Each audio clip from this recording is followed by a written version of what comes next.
the wildlife in her Dodge Neon. So, Correct. Paulette, how did you end up out here in your Dodge Neon? Well, I've been wanting to see the country for a lot of years. I couldn't do it earlier because I had a major illness, but I recovered from that. I'm very healthy now, and I just decided it's now or never because, you know, Bob, I'm not getting any younger. None of us are. I wish we were, but none of us are. How did you end up in the Neon? Well, in the Neon, because I'm on Social Security, so it's a limited, fixed income. The prices in Denver can be crazy high sometimes, and I only had a certain amount of money. I wanted something bigger, but I decided that I could get that later because I'll be able to save money by being out here living a nomadic lifestyle. So I purchased the Neon. It actually had been very well taken care of. They had good maintenance records. The car had less than 100,000 miles. And compared to some of the minivans and vans I looked at, I couldn't even touch that in that price range. So I decided to go ahead and start small because I can always upgrade later. Since I won't be paying rent and utilities and all that anymore, I'll be able to save quite a bit of money by being nomadic. And I get to see the country. That's the real perk. So I just love it. And I just left about a week ago, Sunday morning, slept in the famous Walmart parking lot. Yay, Walmart. That's so sweet that they let people do that. Yesterday afternoon I arrived, and I've already met several women, so I'm happy. Making new friends. I'm not married, I have no children, but I do have sisters and, a brother, nieces and nephews who think I'm crazy. But that's okay. I'm gonna live my life, and I'm gonna let them live theirs. So yeah, I make the decisions for my life. So this is what I've chosen to do. It's so gorgeous here, fresh air, and it's warm. It was really cold when I left Denver. Yes. The older I get, the more I appreciate warmth and sunshine. Right. So you're on this Social Security fixed amount of money. Probably all of it went in, a lot of it went into your when I became rental? ill, I had invited my sister and brother-in-law to come live with me, and they actually footed the bills for a year until I was eligible for early Social Security. But even with that, the expenses are just getting too much, even though I was only paying a third. So, and they both know that I had been planning this nomadic lifestyle for a long time. So they're okay with it, kinda, but not really. This was my trial run. I expect it to be successful, assuming I can keep the car running, and I'm pretty sure I'm full-time, but I'm not going to say I'm full-time yet since I've only been out here a week, but I'm pretty sure it's going to be full-time. Whereas in Denver, you were just barely surviving every month. That's true. You're able to save a little bit now? I hope I'm going to be able to. I mean, because I no longer will be paying rent or utilities. So living on the road, I am certain is going to enable me to save enough money that I'll be able to get something a little bit bigger than this. Move up into something bigger. Big upgrade, I hope. To even move up to a minivan that would make me very, very happy. You can be very comfortable in a minivan. But I'm making this work. A lot of people told me I was crazy, it couldn't be done. I've been doing it for a week, so yes, it can be done. Good. So do you mind showing us how you're doing it? No, I don't mind at all. Probably be best to start in the trunk. Okay, let's do that. That's where the action is. Bob, you can see how small this car is, but it does have fold-down pass-throughs. Now the whole back seat doesn't fold down, but you can see that. Oh yeah. There's about a 4-inch drop from the back seat into the trunk. So what I did was I put my big sleeping bag, which brought it up to the correct height, and then I covered, I have a little sleeping pad on top of that, and I just covered it. See, there's my sleeping pad. Just a backpacker's pad. Yeah, backpackers. And then I covered it with this really comfy, fleecy throw, and that's what I sleep on. And then, of course, this is just my blanket that I sleep under. So it goes all the way up to the back of the driver's front seat. And I would not recommend this if you were 6 feet tall, but I'm 5'6", almost 5'7", and I fit just fine in there. And I've been kind of tweaking it for the last week since I left Denver because it wasn't real comfortable, it wasn't level. I finally got it there though. I slept really good last night. As you saw, that opening isn't very big. So I wouldn't recommend it for a big guy or for a woman who's a little bit more hefty than I am.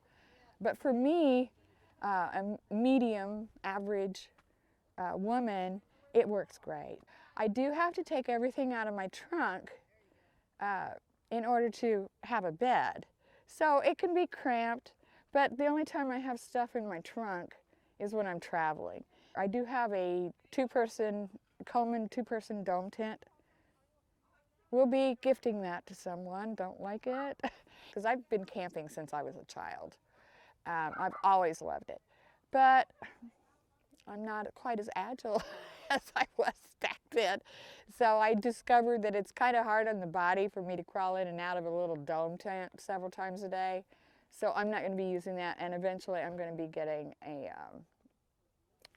stand-up tent, whether it's a cabin tent or a privacy tent, I don't know yet. But for now, I'm just making this whole situation, the whole experience work without using a tent.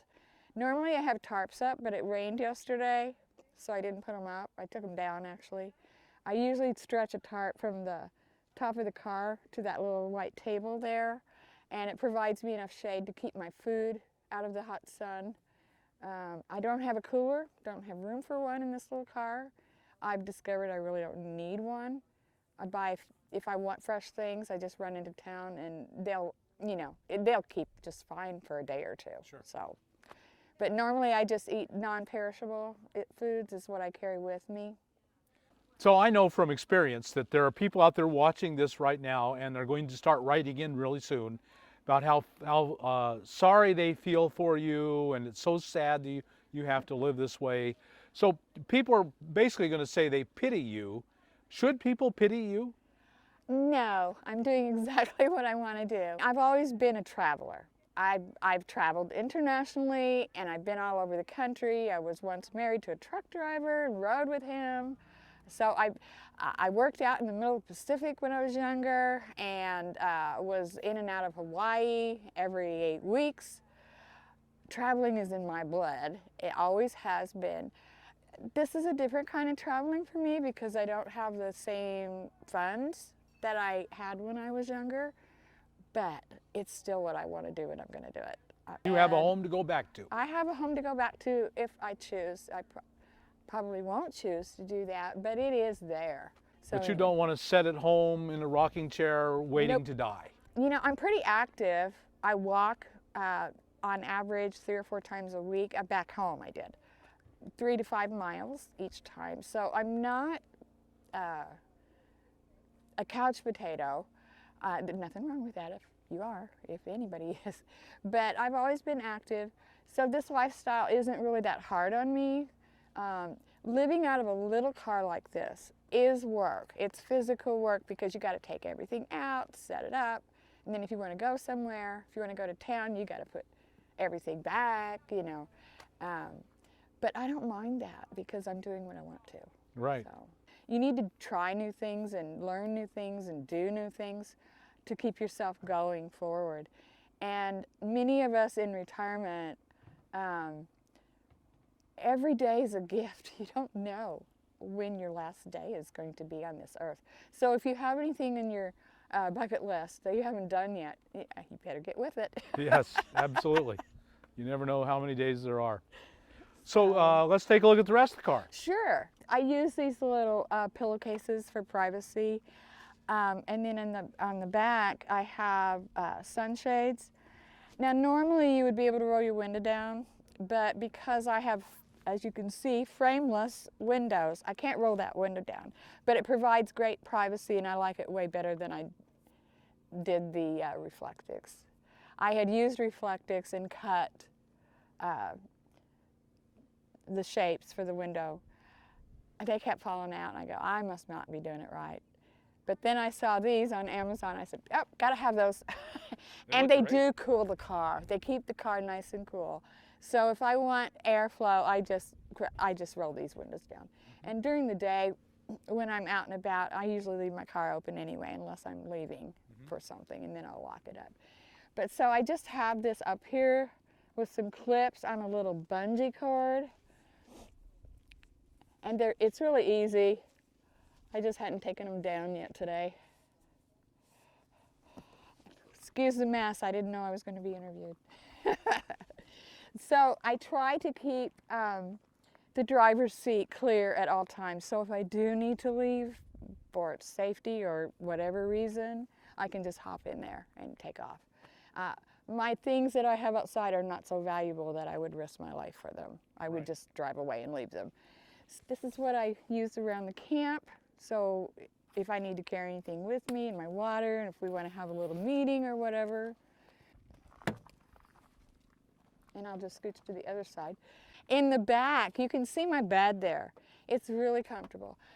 I try to keep this side behind the passenger seat clear, and I'm sure you can probably guess why. Now, normally I do use a female urination device, and I just walk out, you know, into the desert during the day. But at night, for safety and, you know, I do go to the bathroom in my car. I use this little jar. It's a wide mouth jar for liquid. And this is probably gonna freak some people out. I don't have room for a bucket in this tiny little car. Don't. So,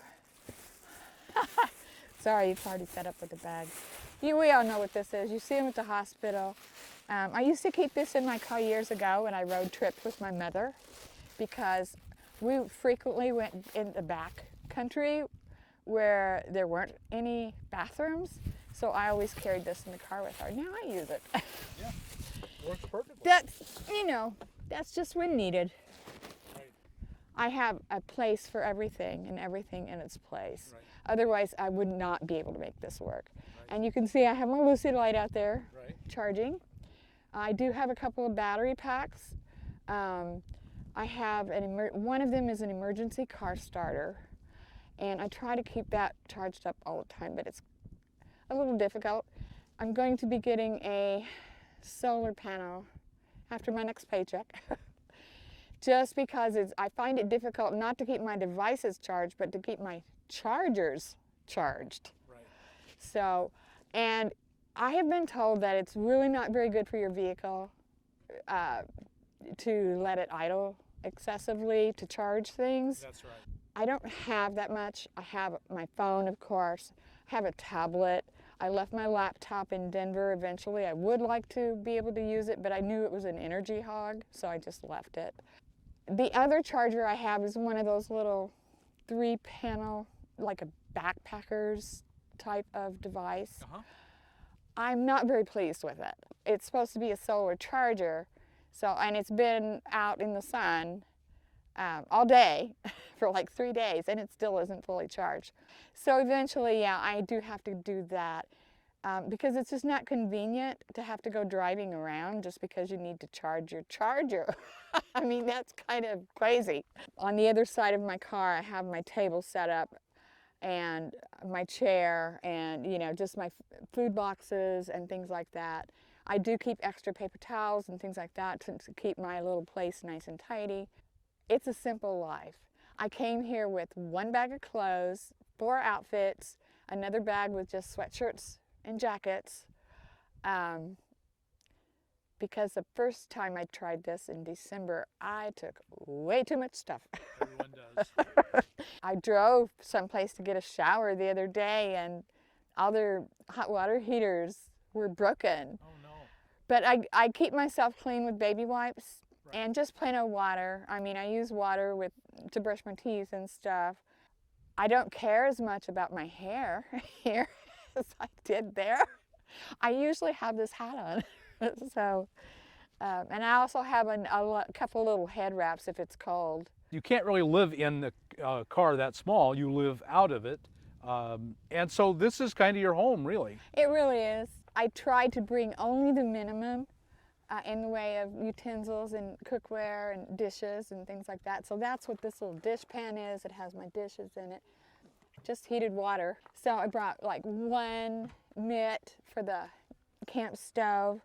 I did make myself a little wind screen. Oh, good. Yeah. So if it is windy, I can block the wind so I can still use my little stove. So this is one of the items I recommend everybody have, a little shovel of some kind. Mm-hmm. I agree. I do things like canned soups, stews, ramen, of course, ramen. I like ramen even though it's supposedly not good for you, but I eat it. Occasionally I'll just make some quick pasta and just add some sauces to it. I'm a big salad eater, so if I'm going to go to town for supplies, I'll pick up a big salad and it'll usually keep for 1 or 2 days.